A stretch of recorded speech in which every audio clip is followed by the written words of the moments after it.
White paper says when it comes to human rights protection, poverty is the biggest hurdle to overcome. That's why the Chinese government put poverty eradication as its top priority when building a Xiaokang or moderately prosperous society. Through years of dedicated reforms, close to 100 million people in rural areas were lifted out of poverty since the 18th National Congress of the Communist Party of China in 2012. Going back to the Reform and Opening Up program, which began in 1978, that adds up to more than 770 million people lifted out of poverty. This success means China has met its target set by the UN 2030 Agenda for Sustainable Development 10 years in advance. China's per capita GDP has also seen great increases. In 1978, the number stood at only 385 yuan, but by the year 2020, it had risen about 180 times to 72,000 yuan, or over $10,000. In rural areas, people's disposable income has seen an annual growth rate of over 11% since 2013.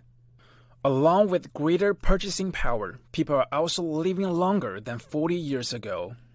In 1981, average life expectancy in China was nearly 68 years. Fast forward to 2019, and it's over 77 years, significantly higher than the world average of 72.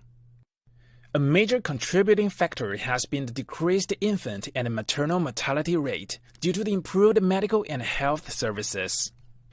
In 1978, there were just about 170,000 health facilities in China. That jumped to over 1 million in 2020, with more than 9 million beds available. The health insurance sector has expanded to meet the growing demand for protection. More than 1.3 billion people had some kind of cover by the end of 2020.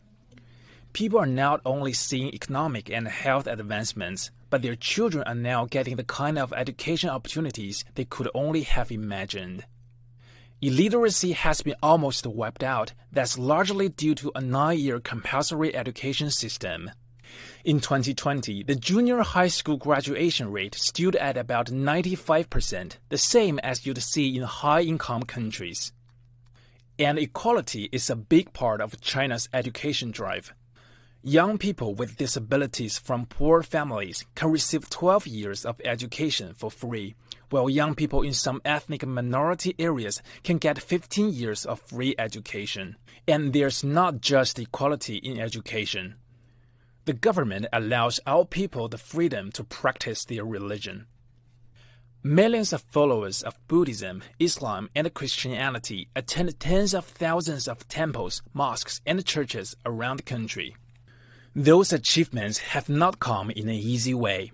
The protection of human rights is still the priority for China as it is marching toward the second centenary goal, which is to build China into a great modern socialist country in all respects. 王海洋 C